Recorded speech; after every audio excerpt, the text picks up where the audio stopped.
Ayúdanos, Señor, a alcanzar la meta del varón perfecto. Y sabemos de que es solamente la obra tuya en nosotros. Y a ti, Padre, por eso la gloria. En el nombre de Jesús. Amén. Amén y amén. Pueden tomar asiento, mis hermanos. Estamos agradecidos con el Señor de estar acá. Si no fuera por Él, estaríamos en otro lugar. Decía aquel canto: ¿dónde estaría hoy si no me hubieras rescatado? ¿Dónde estaríamos algunos si es que estuviéramos, no? Pero el Señor permitió que nosotros pudiéramos estar el día de hoy aquí. Vamos a ir a la primera carta que le escribe Pablo a Timoteo, en el capítulo 3. Vamos a aprender algo bien interesante el día de hoy. Como siempre que abrimos la Escritura, siempre aprendemos algo bien interesante. El día de hoy son cumpleañeros. Sí, gloria a Dios. Y como siempre, le damos gracias a Dios por ese año más de vida que tienen ellos. Y nos quedamos a celebrar con ellos. Pero el día de hoy va a estar en el parque, va a ser especial. Así que es bueno el amor entre hermanos, poder compartir esos momentos especiales. Un año más de vida. Un año más de vida. Primera de Timoteo capítulo 3, ¿ya están ustedes ahí? Gloria a Dios. El tema de hoy es construyendo una iglesia fiel. Nosotros hemos venido, después de que terminamos el Evangelio de Lucas, comenzamos a tomar secciones del libro de Hechos para ver el desarrollo de la iglesia, ya que el Cristo resucitado había subido a las alturas, ya que el Espíritu Santo había sido dado a aquellos creyentes en Hechos capítulo 2. Comenzamos a ver cómo era la convivencia entre estas personas que ahora tenían al Espíritu de Dios. Comenzamos a ver cómo era el manejo de sus vidas familiares, vidas sociales y sus vidas de comunidad de fe, sus vidas dentro de la iglesia. Y comenzamos a ver cómo el Señor añadía, dice la Escritura, a todos aquellos que habían de ser salvos. En la primera ocasión fueron 3,000 los que llegaron. Y así poco a poco fueron aumentando los números grandes. Llegó el momento en que el Señor llamó a Pablo, se le aparece en el camino a Damasco y le dice que él va a ser el apóstol para los gentiles. Ahora se expande el Evangelio a una comunidad que no tenía entrada de acuerdo al plan judío, pero en el plan de Dios era de que todo el mundo pudiera tener acceso a la salvación. Y por eso estamos nosotros acá el día de hoy. Bueno, pues la iglesia fue creciendo, la iglesia fue aumentando, los números fueron llegando y ahora se necesita una organización. ¿Cómo va a funcionar el asunto? ¿Sabes que hay algo en el corazón del ser humano desde allá del huerto del Edén? Y es este deseo de poder y de autoridad. Dios le dijo al hombre, a Adán y a Eva, no coman de este árbol. Les presentó su voluntad y ellos decidieron hacer su propia voluntad.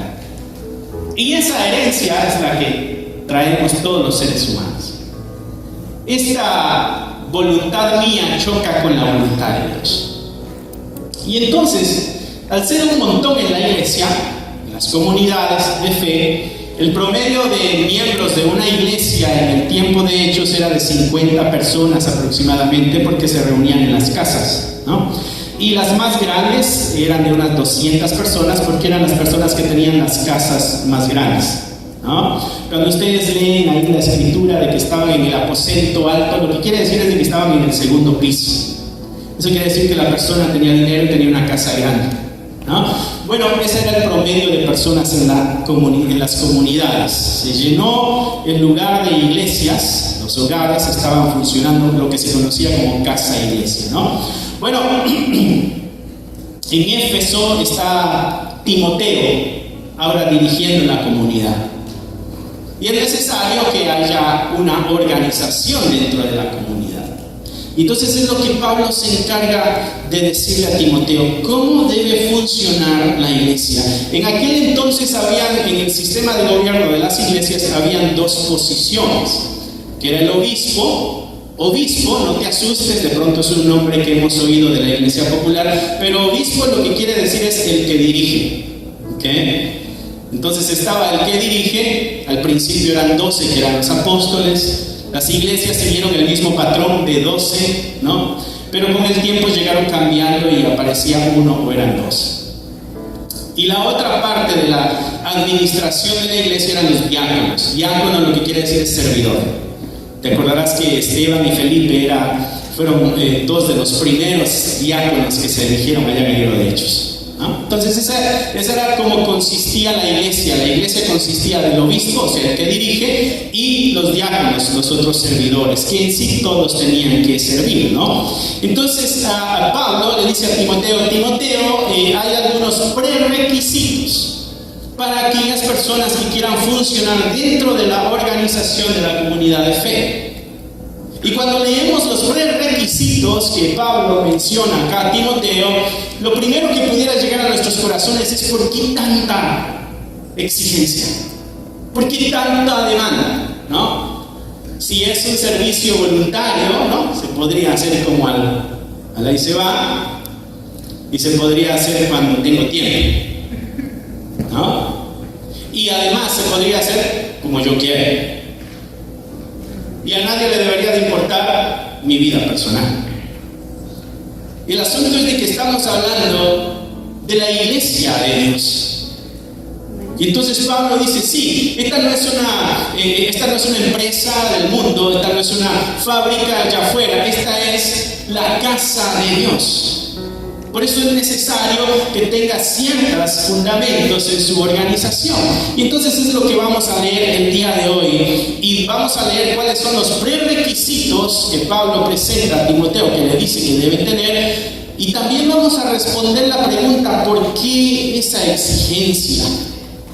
Si tú no los has leído, de pronto el día de hoy, a través de la lectura, te hagas esa pregunta. Oye, es demasiado lo que pudiera pedir la palabra de Dios. Ya estás ahí en 1 Timoteo capítulo 3, verso al 1 al 7, y aquí están los prerequisitos para aquel que quiera tener la posición. Dice, palabra fiel. En otras palabras, esto que te estoy diciendo es la verdad, dice Pablo, ¿no? Palabra fiel. Si alguno anhela obispado, o sea, si alguno quiere estar en la posición de dirigir, en otras palabras, desea una buena obra. O sea, qué bueno que tenga el deseo de poder de querer dirigir a una comunidad. Eso es algo bueno. Pero, dice Pablo, es necesario algo.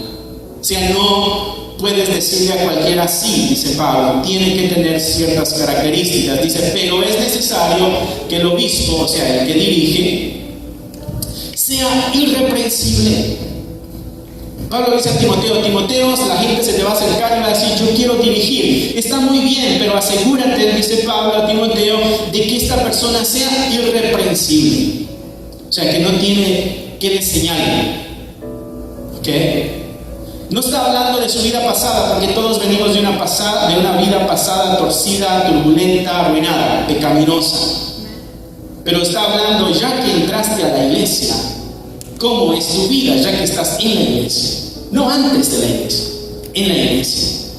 Asegúrate que esta persona es irreprensible. El tiempo que ha estado dentro de la comunidad de fe pueda ser una persona irreprensible. Dice, marido de una sola mujer. Aquí habla de fidelidad.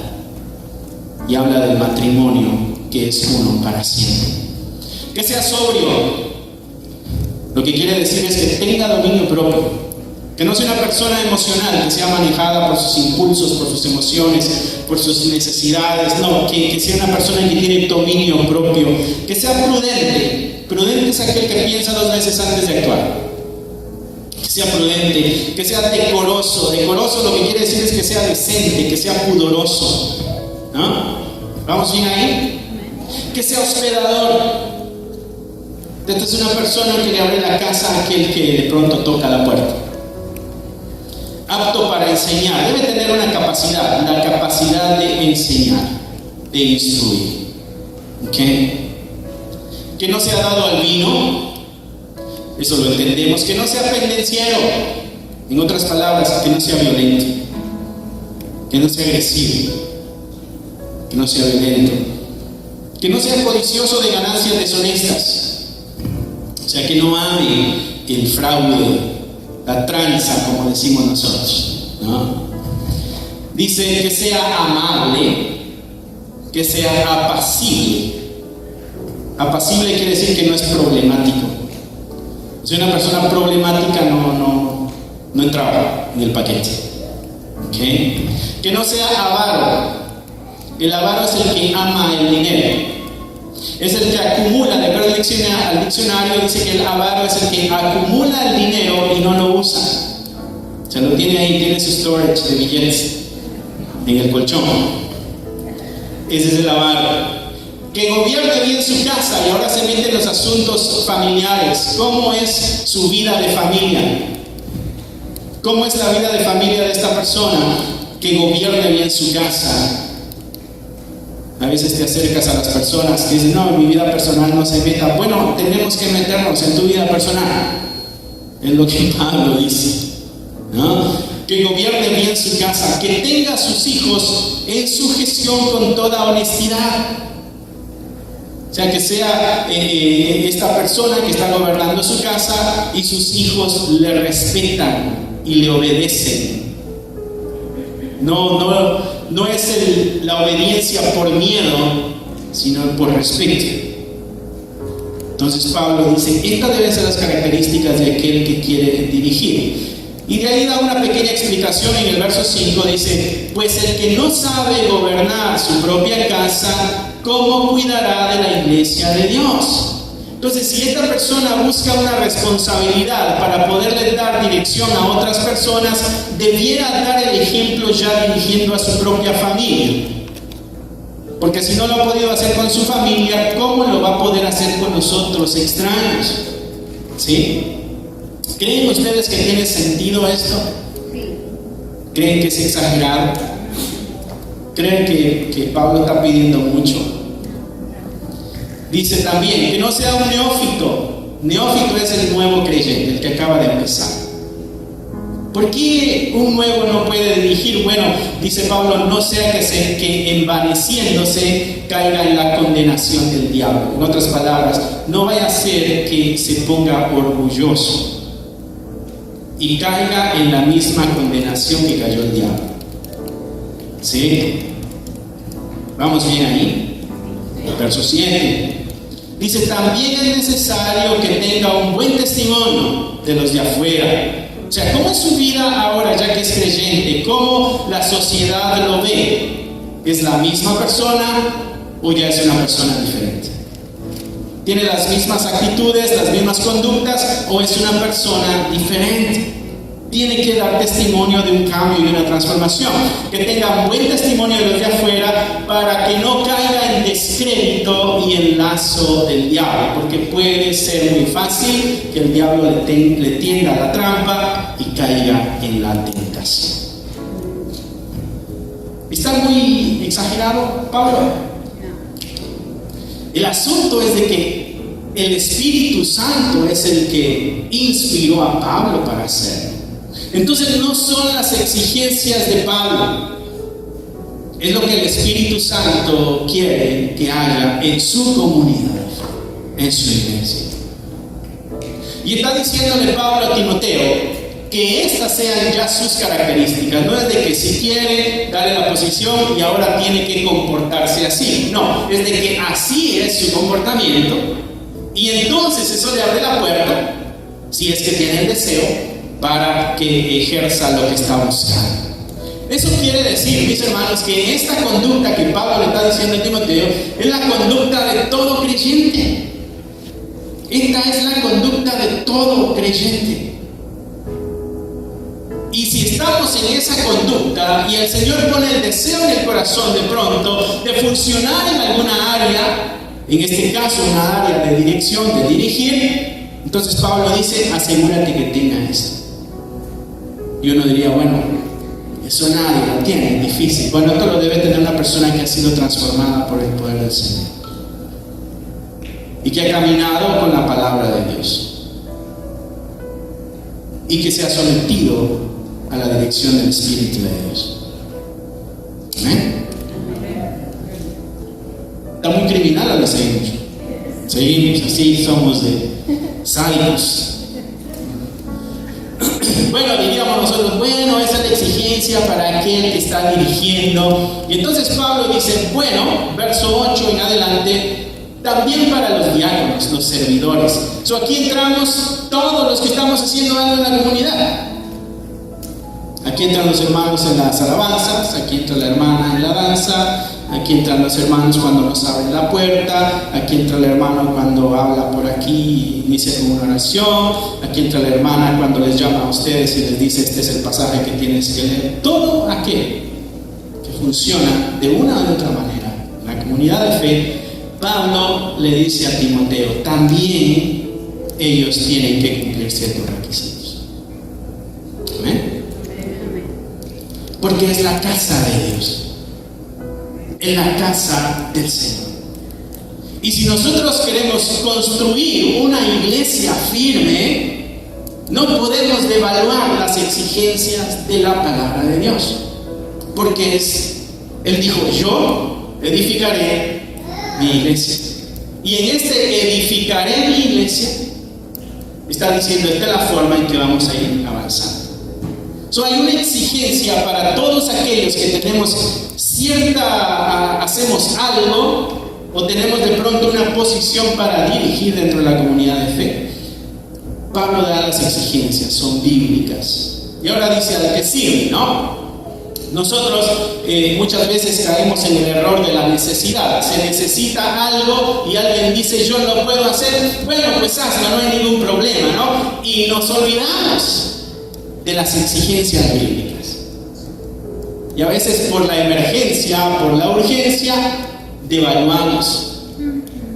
Y al devaluar no vamos a tener o no estaremos construyendo una iglesia firme. 1 Timoteo 3, 8 al 13 dice Pablo, los diáconos, o sea, los que sirven, diáconos quiere decir servidor, dice, los diáconos así mismo deben ser honestos. Y así mismo es, ellos también tienen responsabilidad. Dice, deben ser honestos, deben ser sin doblez, o sea, con integridad.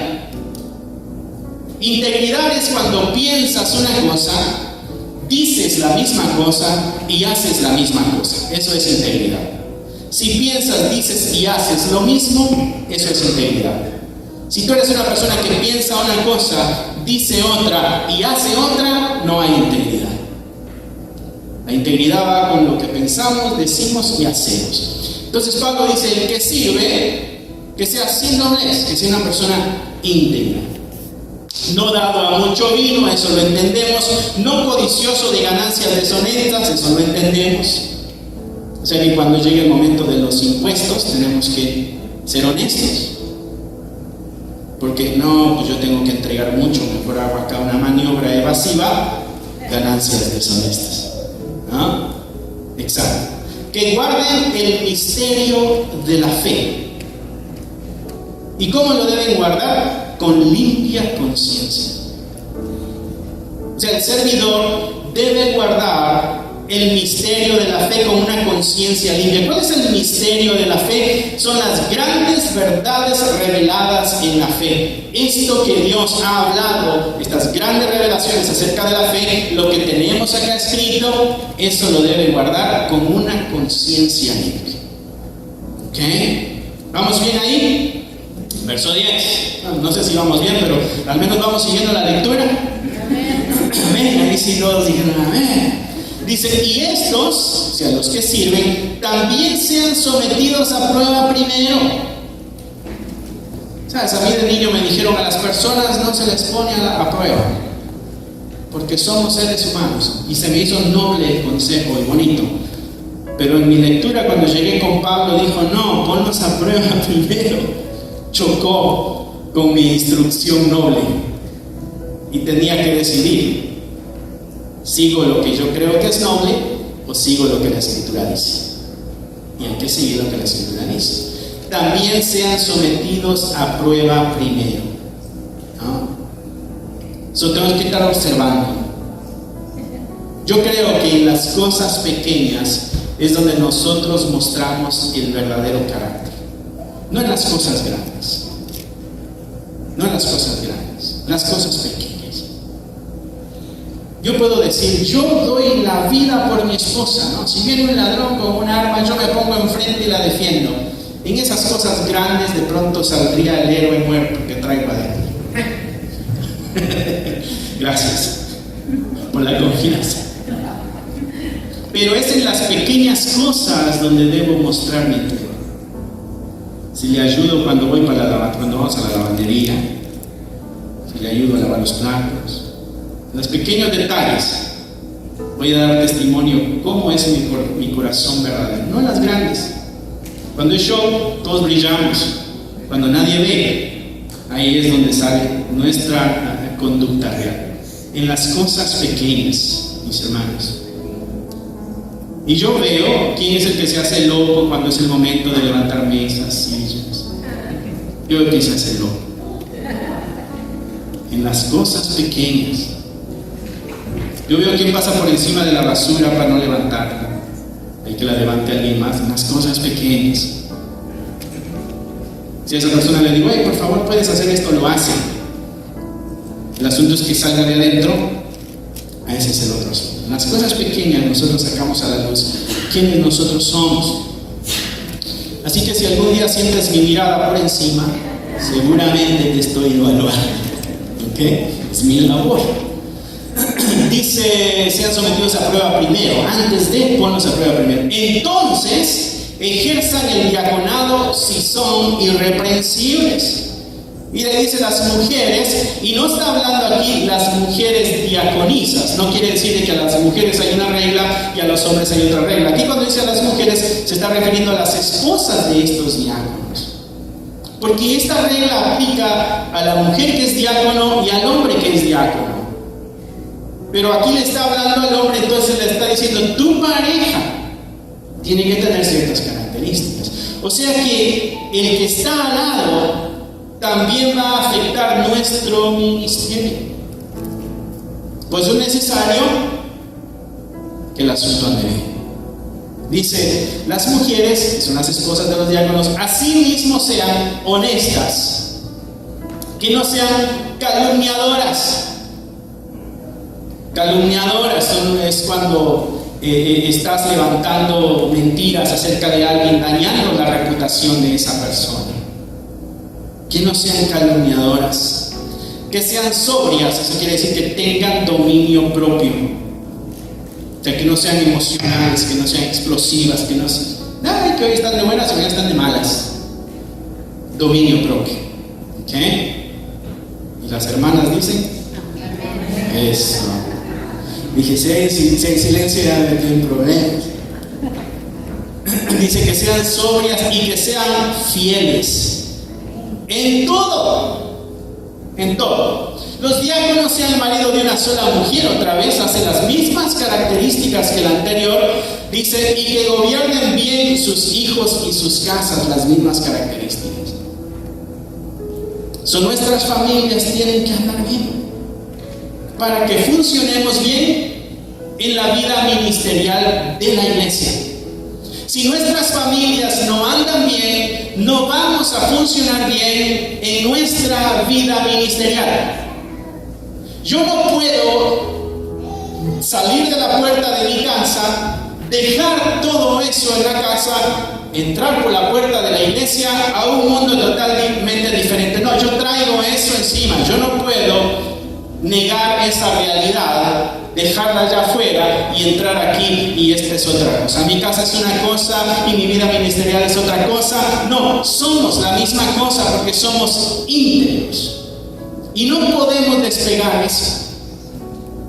Si yo vengo enojado de la casa, cuando entre aquí voy a estar enojado. No puedo decir, ok, fuera, ya estoy de buenas. No, el asunto no es mágico.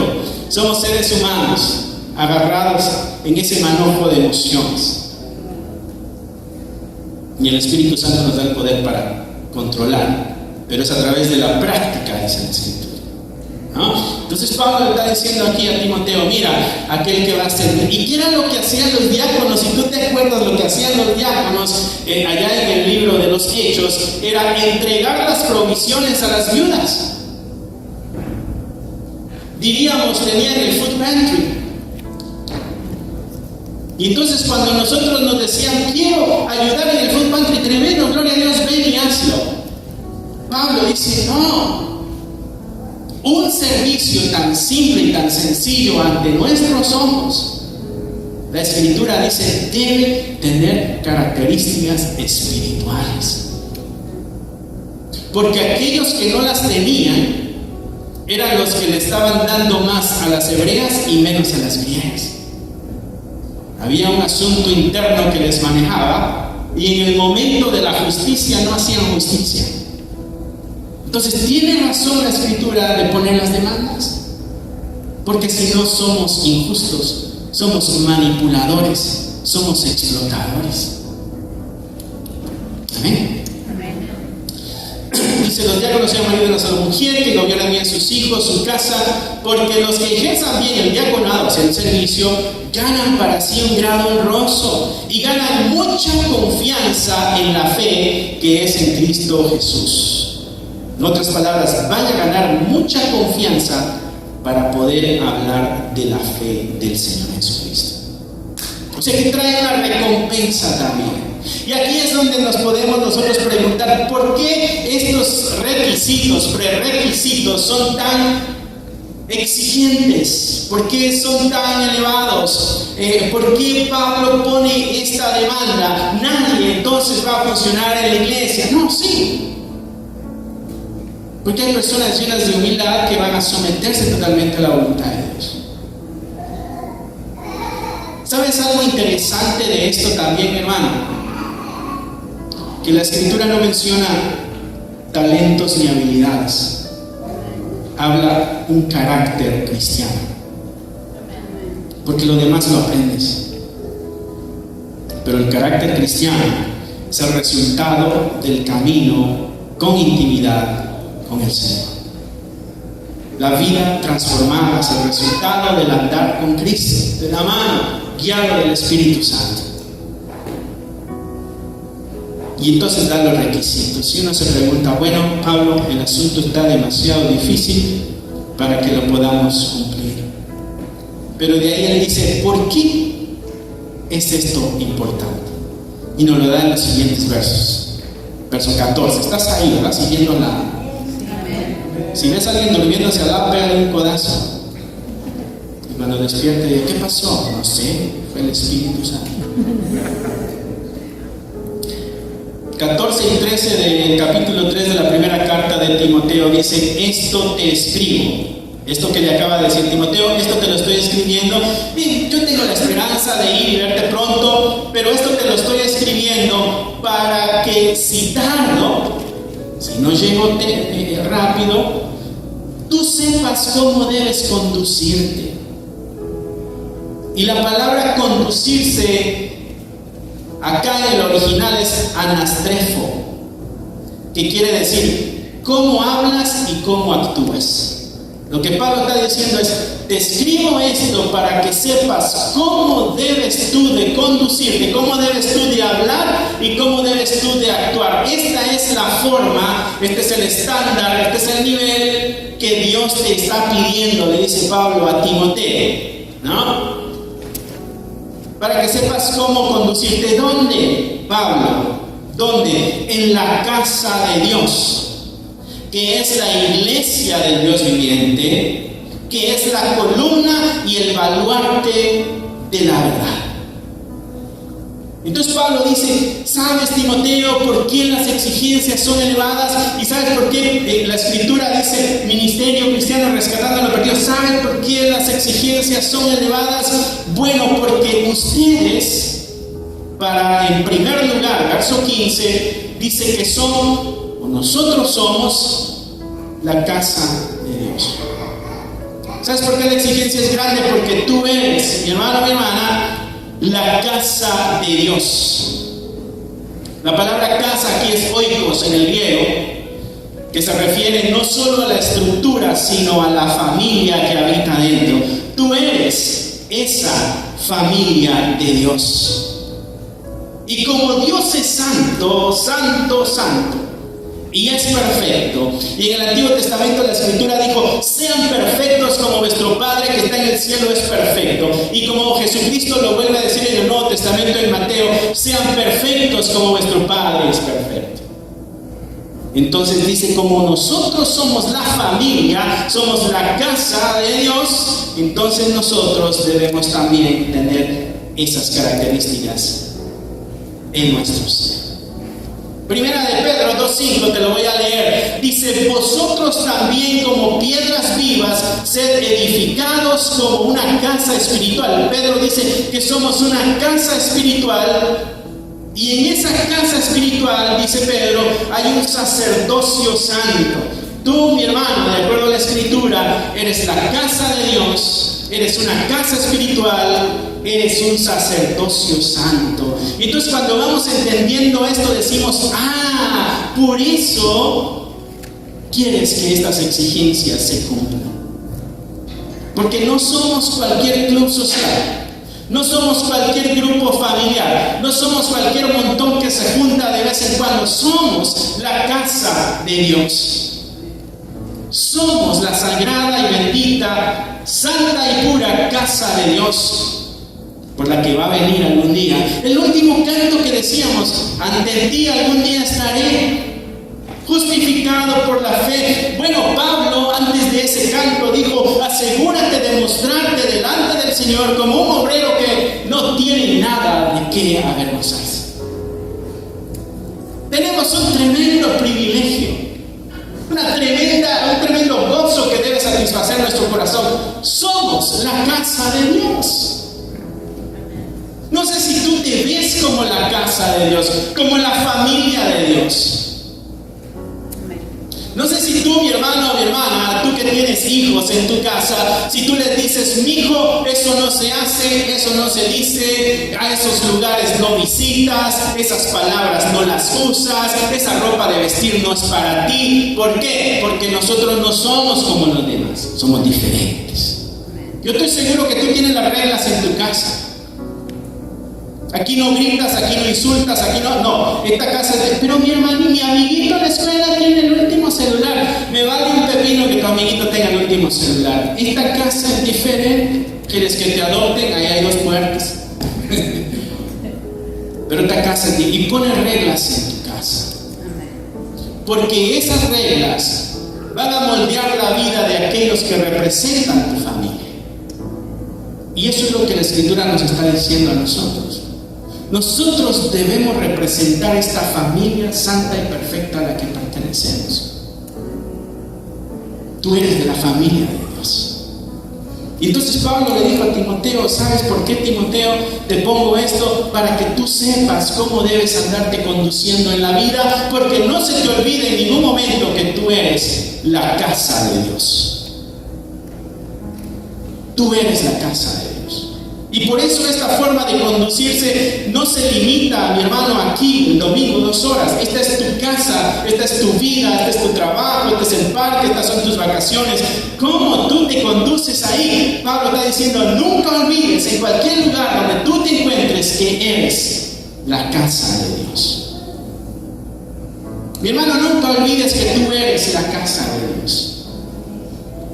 Cuando las amistades te inviten a una cerveza o un cigarro, no olvides que tú eres la casa de Dios. Cuando oigas un chiste de doble sentido, no olvides que tú eres la casa de Dios.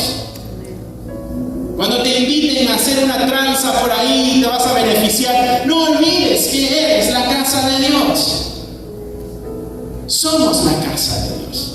Primera de Corintios 3:16, te lo voy a leer. Dice: ¿no sabéis que sois templo de Dios y que el Espíritu de Dios mora en vosotros? No olvides que el Espíritu Santo va contigo ahí donde tú vas, ahí donde tú estás, ahí donde te relacionas, ahí donde hablas.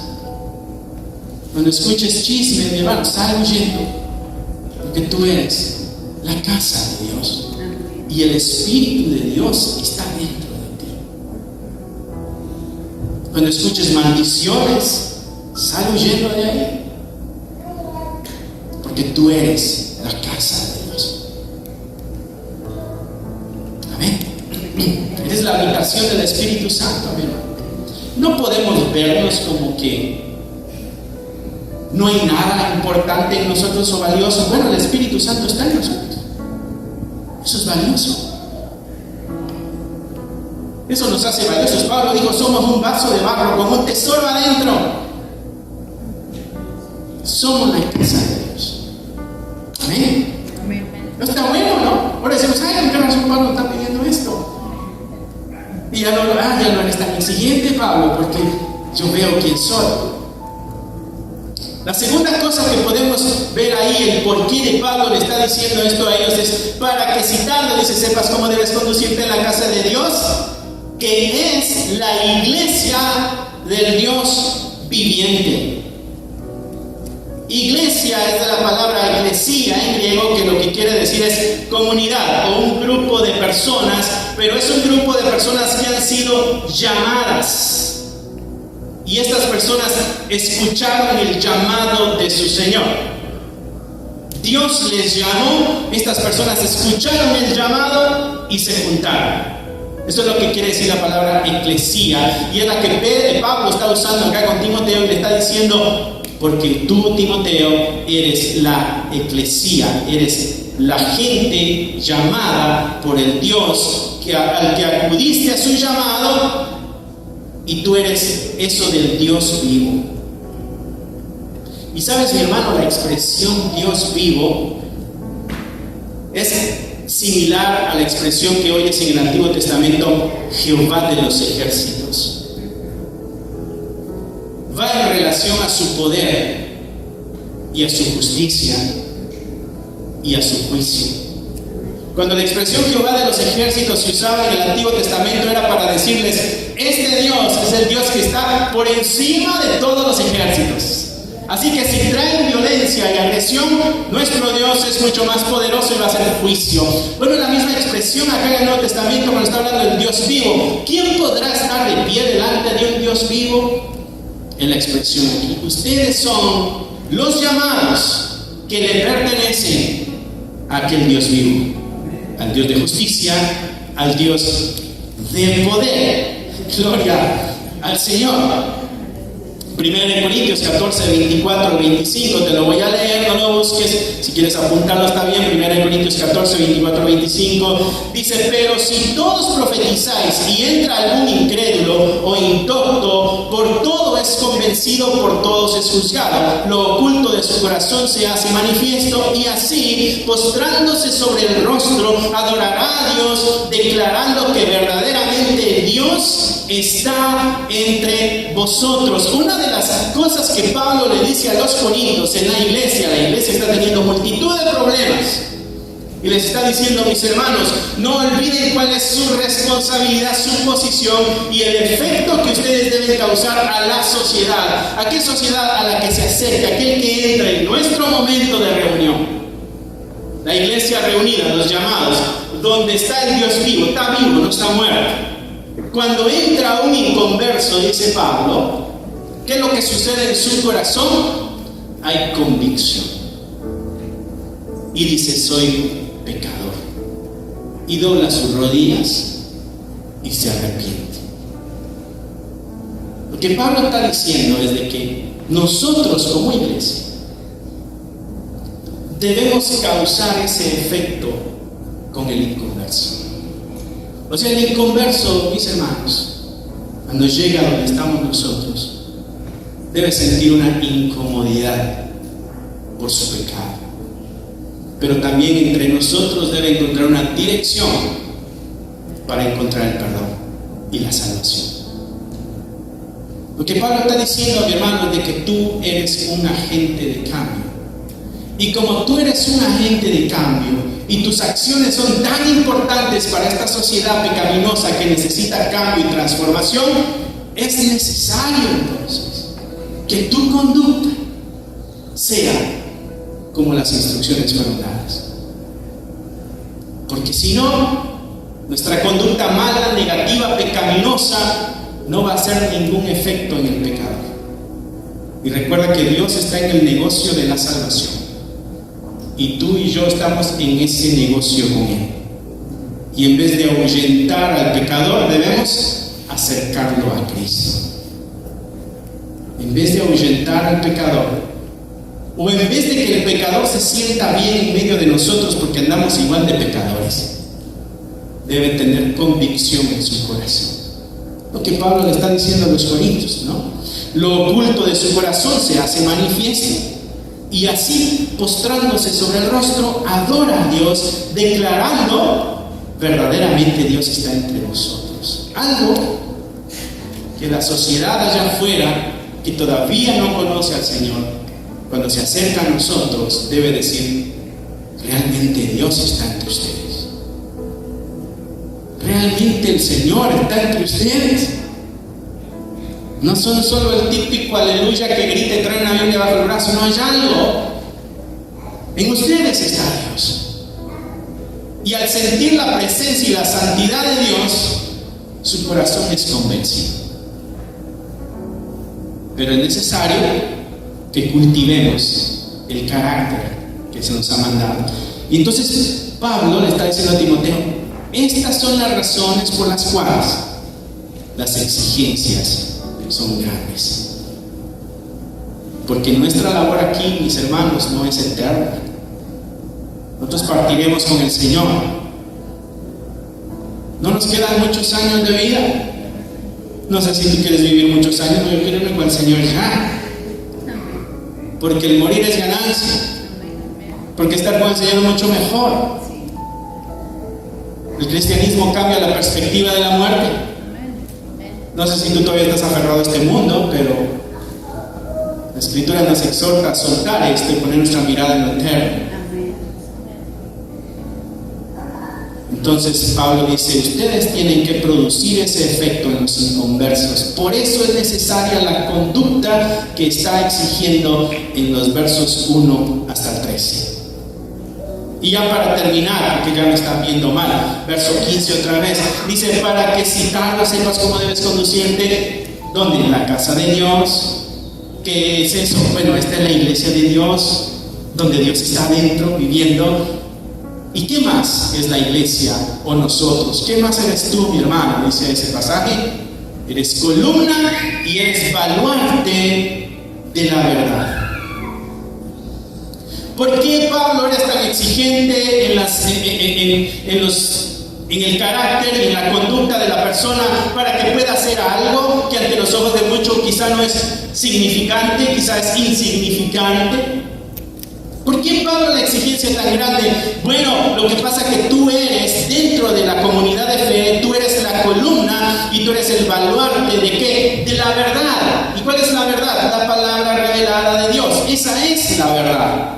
Entonces quiere decir que tú y yo somos la columna y somos el baluarte de la palabra de Dios. ¿Qué es una columna o qué es un baluarte?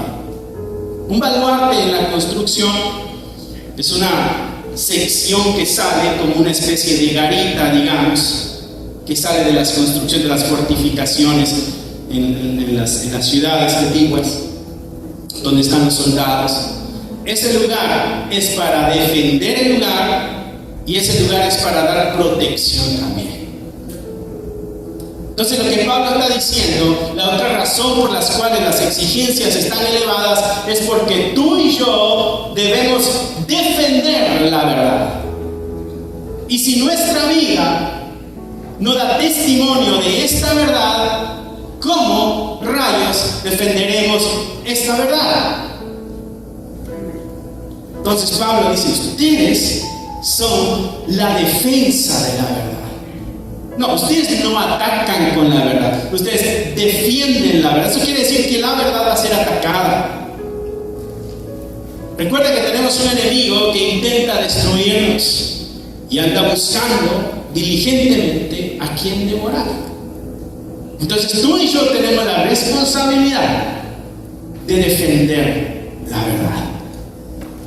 Eso es lo que hace el baluarte: defiende y protege esa verdad. Es conocido también como bastión en el diccionario. Puedes buscar baluarte o puedes buscar bastión y ahí pueden salirte unas fotos de lo que es para que entiendas un poquito más lo que Pablo está diciendo, ¿no? Nosotros debemos mantener firme y debemos mantener intacta la verdad, la debemos defender, así como está. Así como está debemos nosotros mantenerla. Debemos mantenernos firmes en contra de las herejías, en contra de las falsas enseñanzas. Debemos defender esta verdad. Por eso es necesario el carácter, la conducta. Porque todo eso puede destruir nuestra labor de defensa y de protección de la verdad. La iglesia debe ser un defensor de la verdad. La otra cosa que Pablo dice es una columna. Recuerda que ellos están en Éfeso, Timoteo está en Éfeso. Éfeso tiene construcciones con columnas bastante altas, por eso es significativo. El templo para Diana estaba ahí y las columnas eran altas para que se viera a la distancia el templo. Pablo tiene en mente el tipo de columnas a lo que están acostumbrados los de Éfeso a ver y les dice: Timoteo, ustedes son esas columnas que se van a encargar de sostener y poner en alto la verdad. Ustedes se tienen que encargar de que la verdad sea visible a muchos.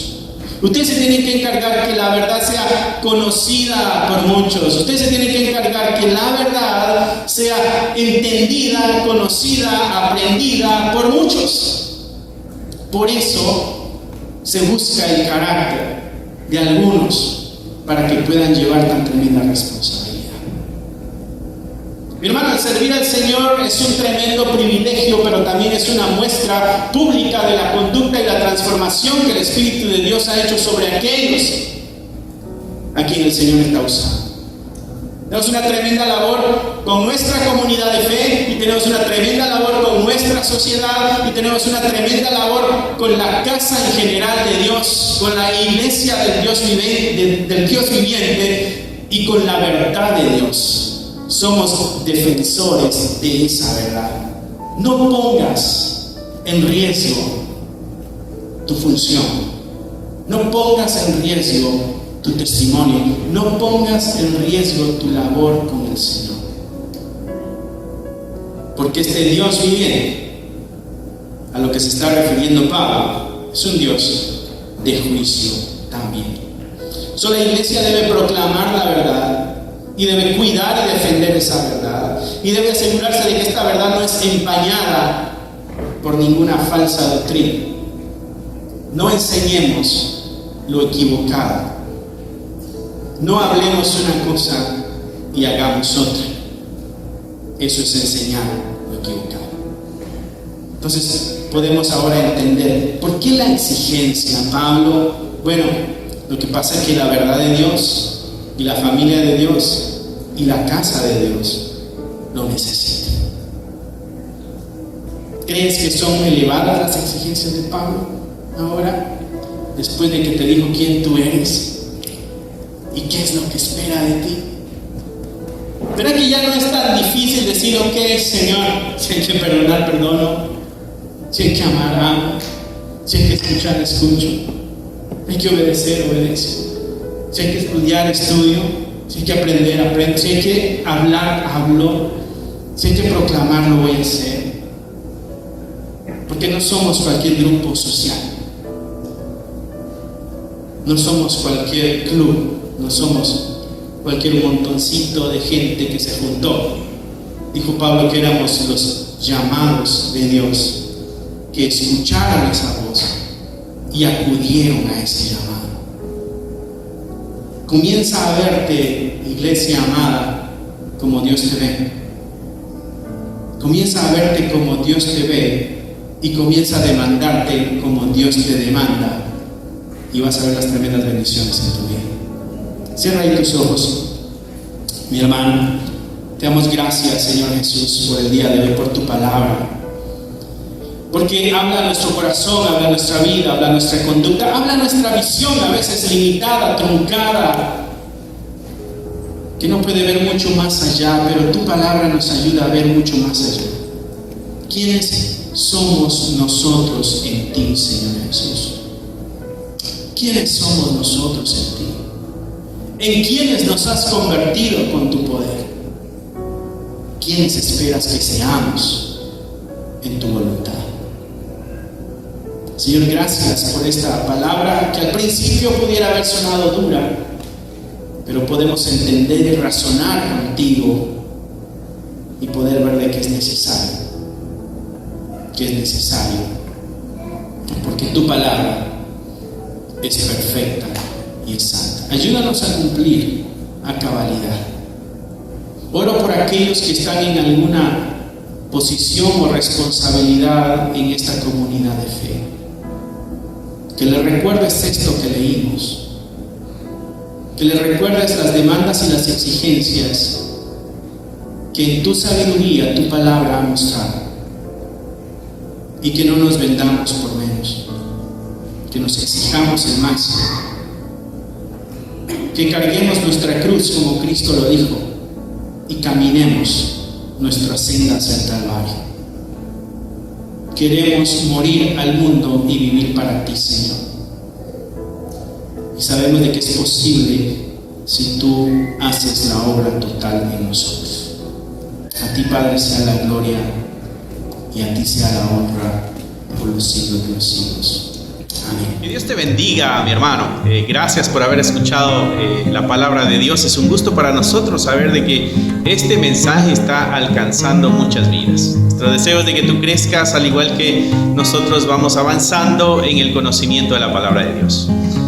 Si a ti te gustaría ser parte de este ministerio y ayudarnos de una forma económica, aquí abajo hay un link que te dirigirá a la página de PayPal y tú podrás hacer ahí tus donaciones si es que así lo quieres, si es que así el Señor ha puesto en tu corazón. Otra forma en que tú nos puedes ayudar también es a través de tus oraciones. Necesitamos de tus oraciones. Somos la Iglesia de Cristo y la Iglesia de Cristo siempre está bajo ataque. Necesitamos de tus oraciones. Así que gracias una vez más. Es un gusto poder saber de que somos útiles para tu vida espiritual en este caso. Bendiciones y esperamos en Dios vernos pronto. Bye.